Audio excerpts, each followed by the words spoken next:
जी की बात आपने सुनी, आप कितना सहमत हैं इनकी बात से, खास तौर से जो वो कह रहे हैं कि वो दिन दूर नहीं जब पाकिस्तान के टुकड़े टुकड़े होने वाले हो। साथ ही सवाल है कि मेरा ये भी है अहमर जी, आप खास तौर से जो बलूच प्रांत है, जब इस तरह के हमले होते हैं बीएलए की ओर से, जाफर एक्सप्रेस वे पर जो हमला इस साल में हुआ है, ये लगभग ये तीसरी दफा है जो ये हमला हुआ हो, तो वहां के लोग क्या बोलते हैं, वहां के लोगों का रिएक्शन क्या होता है?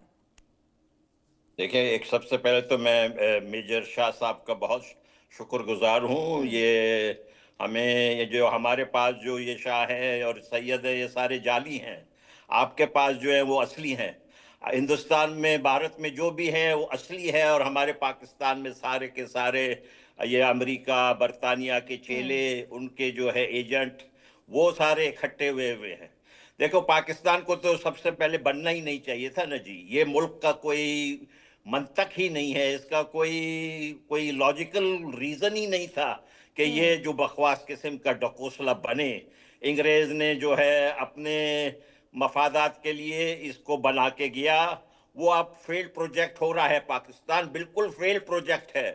हम देखे, हम बलोचों ने तो, हमारे ऊपर तो जबरदस्ती इन्होंने कब्जा किया ना। बात आके फिर झूठ कहते हैं। ये नवाज शरीफ का भाई जो है शहबाज शरीफ, जो गटिया है उससे ज्यादा, इस वजह से उसको वजीर आजम बनाया है। नवाज शरीफ फिर भी आर्मी को कभी कहते हैं नहीं, तो उसको नहीं बनाया। देखिए, असल हक अगर भाइयों में किसी का होता तो नवाज शरीफ का था, लेकिन उसको नहीं बनाया। लेकिन जो मौजूदा वजीर आजम पंजाब के हवाले से अगर आप मुझसे बात करें तो वो इमरान खान है। मैं इमरान खान का सपोर्टर नहीं हूं। उनमें भी वो पंजाबी ज़हनियत है। उनमें भी जो है वो जो भारत से नफरत वाली कुछ है उनके दिमाग में भी। हम बलोच अलग हैं। हम देखें, हम हिंदुस्तान के बहुत करीबी अपने आप को समझते हैं। हमें हमें हिंदुस्तान वाले अपने से जुदा ना समझे।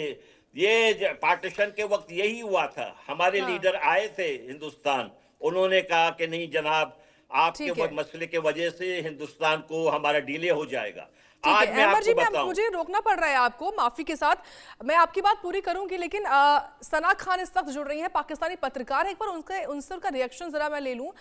सना खान जी, बहुत स्वागत है आपका इंडिया न्यूज पर। जाफर एक्सप्रेस वे पर बीएलए आर्मी ने तीसरी दफा हमला किया है, रिएक्शन सबसे पहले क्या है पाकिस्तान में इसको लेकर?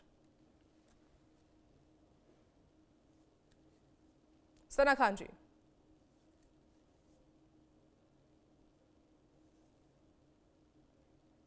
शायद सना खान तक हमारी आवाज नहीं पहुंच पा रही है। जब तक अहमद जी अपनी बात पूरी करिए आप। हमारे पास इन्होंने सिर्फ ज्यादतियां की है। अब हम, ये रेकोडेक का प्रोजेक्ट है ना, यहाँ पर अमेरिका भी पहुंच गया है $1.25 लेके। पहले चाइना था, कनाडा था। हमारे इलाके में हमारे मर्जी के खिलाफ बार मुल्कों के साथ ये जो जनरल है रावलपिंडी का स्लम डॉग, ये रावलपिंडी का स्लम डॉग है। ये तो दरअसल वहां का भी नहीं है, ये वहां से आया हुआ है, जलंधर से। और जो आर्मी स्पोक्स पर्सन है वो अमृतसर से आया हुआ है। और ये किस किस्म के लोग हैं जो अपने ही अमृतसर से नफरत करते हैं, अपने ही जलंधर से नफरत करते हैं। ये किस किस्म के कमीने किस्म के जनरल हैं पाकिस्तान के, जो अमेरिका के जो है पेरोल पे हैं। ये वतन फरोश हैं। ये तो पंजाबियों को भी शर्म आनी चाहिए कि ये किस किस्म के जनरल हैं इनके। अब ये जा रहे हैं फलस्तीन में जो है फलस्तीनियों का कत्लेआम करने के लिए। इन्होंने पहले भी फलस्तीनियों का उर्दन में ब्लैक सितंबर 1970 में इन्होंने हजारों फलस्तीनियों का कत्ल किया था, ये जनरल ज़ियाउल हक ने। और उसी के वो वजह से फिर उसको जो है बहुत सपोर्ट मिली थी उर्दन से। उर्दन वाले कहते हैं कि हम जो है हजरत मोहम्मद के डायरेक्ट डिसेंडेंट है। ये घटिया लोग हैं सारे के सारे। मुझे समझ नहीं आया कि श्री नरेंद्र मोदी उनके पास क्यों गए जब वो सही किस्म से प्रोटोकॉल नहीं दे रहे थे। मैं अर्ज करता हूं, ये पाकिस्तान का जो बिल्कुल जो फलसफा है गलत है। ये फलसफा कि हम जो दूसरों से आला हैं, हम दूसरों से अफजल हैं, पंजाबी जिहादी माइंडसेट, पाकिस्तान के फौज जिहाद फलसफा हमारे इलाके में आए। देखे, रेकोटेक में आए ना, सबसे पहले मैं आपसे अर्ज करूं, मुझे 1 मिनट दीजिएगा। एक ठीक। आए थे साहूकार कराची के मुस्लिम लाखानी 10 मिलियन के साथ। वहां वो मुशर्रफ के दोस्त थे।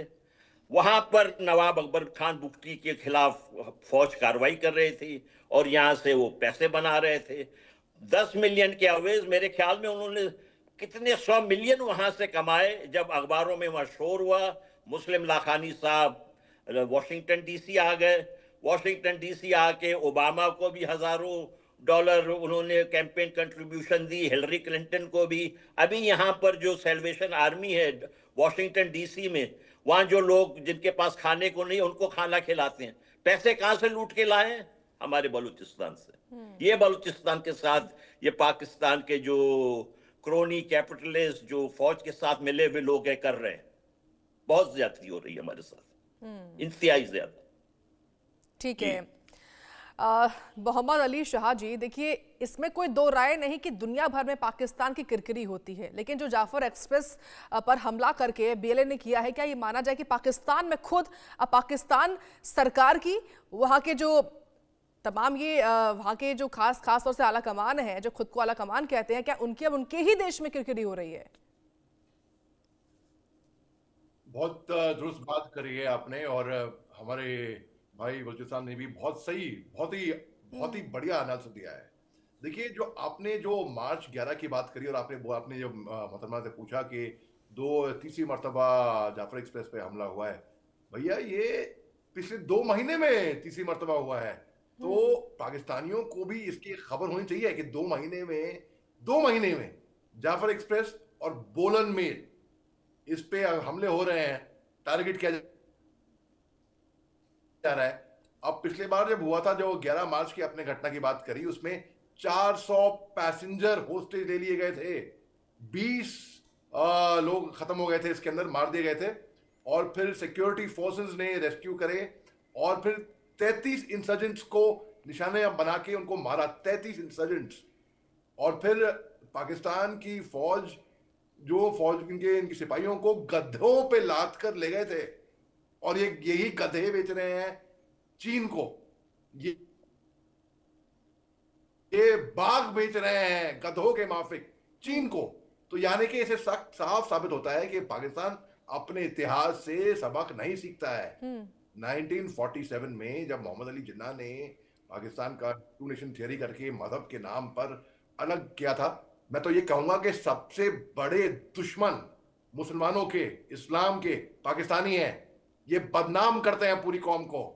जो इस्लामोफोबिया जो माहौल फैला रखा है ना दुनिया में, इसकी जिम्मेदार पाकिस्तान है। उसामा बिन लादेन कहां पर पाया गया था? दुनिया का सबसे खौफनाक, खूंखार, सबसे बड़ा आतंकी पाकिस्तान के अंदर पाया गया था। हाफिज सईद, मौलाना मसूद अजहर, इनको तो ये आतंकी मानते ही नहीं। इनके नाम के आगे जी लगाते हैं ये लोग। इनको तो फ्रीडम फाइटर हो गए। अरे ऑपरेशन सिंदूर के टाइम पे साबित हो गया था कि जब आतंकियों के लॉन्च पैड को हमने ठिकाना लगाया तो इनकी जनाजे पे फातिहा पढ़ने के लिए वर्दी में पाकिस्तान की मिलिट्री आई थी। शर्मनाक बात, बिल्कुल घटिया बात। अब 99 में इनके ही फौजी क्रॉसओवर किए थे बॉर्डर पे सिविल ड्रेस में। जब उनको मारा हमारे फौजियों ने, तब इन्होंने बॉडी लेने से इनकार कर दिया। नहीं, हमारे फौजी नहीं है, आपको जो मर्जी करो। हमने फिर भी, क्योंकि इंसान थे, हमने उनको दफनाया। पाकिस्तान को बिल्कुल शर्म नहीं आई। और पाकिस्तान सुधरेगा भी नहीं। हम ये उम्मीद कर रहे हैं पाकिस्तान सुधरेगा, कभी नहीं सुधरने वाला है। वो बलूचिस्तान को क्यों नहीं ऑटोनॉमी दे देता? बलूचिस्तान रहना नहीं चाहता इनके साथ। बलूचिस्तान बेचारे वो अलग वहां पे लड़ रहे हैं, और वो बार बार रॉ का नाम लेता है कि रॉ इसके पीछे है ये, क्योंकि उनसे समझ नहीं पा रहा। उनसे तो समझ नहीं पा रहा, तो उनको क्या मोस्ट कन्वीनियंट है कि जैसे उनकी आईएसआई करती है ना। अरे अच्छा, आप एक बात बताइए, लॉजिकल बात, आईएसआई की बात कर रहे हैं। आईएसआई क्या है? आईएसआई एक खुफिया ऑर्गेनाइजेशन है। जनरल फैज हामिद साहब जब अफगानिस्तान के अंदर तालिबान सत्ता आई थी 15 अगस्त को 2021 में, तब वहां पर गए थे और धुंधुड़ा पीटते हुए गए थे। इंटरनेशनल मीडिया को एड्रेस किया था भैया आईएसआई ने। अब आप देखिए, अगर वहां की खुफिया एजेंसी का ये हाल है, धुंधुड़ा पीट कर ऑपरेट कर रहे हैं, और वही जनरल फैज हामिद आज की तारीख में सबूत लगाने को तैयार है इमरान खान के खिलाफ। इमरान खान के आदमी थे ना वो, इमरान खान के वफादार थे वो, और वही वफादार आज की तारीख में भलाई मजबूरी हो कुछ भी हो, उनके खिलाफ कोर्ट मार्शल बैठा है। आप सोचे, लेफ्टिनेंट जनरल रैंक का आईएसआई चीफ 2019 में, जो फील्ड मार्शल आसिम मुनीर है ना, इसको इमरान खान ने आईएसआई चीफ बनने नहीं दिया था। तो ये खुंदक लेके तब से बैठा हुआ है। और यही फेल्ड मार्शल आसिम मुनीर शहबाज शरीफ के नाक में तीर परोएगा। आप लिख के ले लिए मेरे से। इसने जो सीडीएस बनने का भाई अपने आप को एलिवेट कराया, फील्ड मार्शल, फिर सीडीएस बनाना चाह रहा था अपने आप को, और उसके बाद फिर शहबाज शरीफ ने पेपर साइन नहीं करे थे, वो दौरे पे थे। बिल्कुल दुरुस्त बात कह रहे हैं आप। मैं आऊंगी आपके पास इस वक्त, क्योंकि पाकिस्तानी पत्रकार हनीफ कमर भी जुड़ चुके हैं। हनीफ जी, स्वागत है आपका, और आपसे रिएक्शन लेना चाहूंगी। पाकिस्तान में किस तरीके का रिएक्शन है जो बीएलए की ओर से ये हमला हुआ है जाफर एक्सप्रेसवे पर?